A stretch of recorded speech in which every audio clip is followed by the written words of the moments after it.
আমার বিশ্বাস আগামী 2-3 মাসের মধ্যে মুর্শিদাবাদ জেলা একটা উন্নয়নের নতুন শক্তি পাবে। এখানকার ডিস্ট্রিক্ট ম্যাজিস্ট্রেট এবং তার টিম ভেরি কম্পিটেন্ট। এতদিন কাজ করতে দেওয়া হতো না, ভয়ে থাকতো, চাপে থাকতো। আমরা বলেছি চাপ মুক্ত হয়ে কাজ করব। পুলিশকে বলেছি বর্ডার এলাকায় অবৈধ অনুপ্রবেশকারীদের ক্ষেত্রে কোনো ক্ষমা ঘেন্নার বিষয় নেই। মাত্র 69 জনকে এখনও আপনারা বর্ডার পার করিয়েছেন, যেখানে রাজ্যে কয়েক হাজার। এটা খুব ছোট সংখ্যা। বিএসএফ এর সঙ্গে কোঅর্ডিনেশন বাড়ান।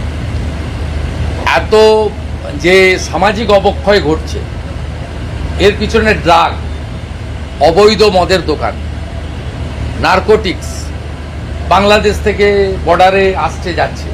এক্ষেত্রে আপনারা র্যান্ডাম করুন। আমি এডিএম এলআরকে থ্যাঙ্কস জানাবো। এখানে লং পেন্ডিং যে ইস্যু ছিল, 368 একর জমি বিএসএফকে দেওয়ার কথা ছিল, 338 একর জমি অলরেডি হ্যান্ড ওভার করেছেন under the guidance of the district magistrate. ADM LR এটা করতে পেরেছেন। এটা অন্য জেলার তুলনায় এখানে খুব ভালো ইমপ্রুভমেন্ট হয়েছে। এনারাও বুঝে গেছেন সরকার কি চাইছেন, সরকার কি বলছেন, এটা আমরা বলেছি। আর পুলিশকে খুব ক্লিয়ার ইনস্ট্রাকশন দেওয়া হয়েছে, ধুলিয়ান, শামসেরগঞ্জ, বেলডাঙ্গা, রেজিনগর, শক্তিপুরের মতো ঘটনা ঘটলে কাউকে ফোন করার দরকার নেই।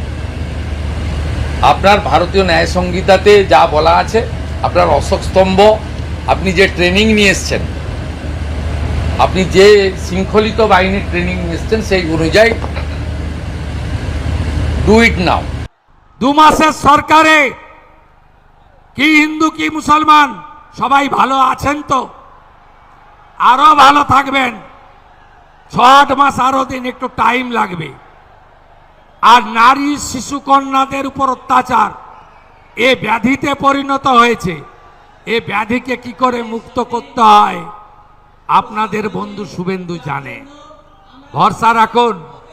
থানায় থানায় মহিলা help desk, Durga squad.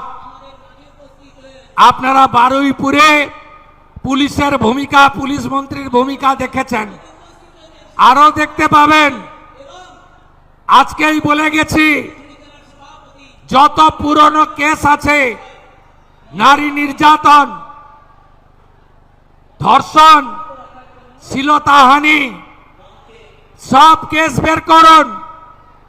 Conviction হয়ে থাকলে কোথায় আটকে আছে বের করুন। চার্জশিট যদি না হয় চার্জশিটেড করুন।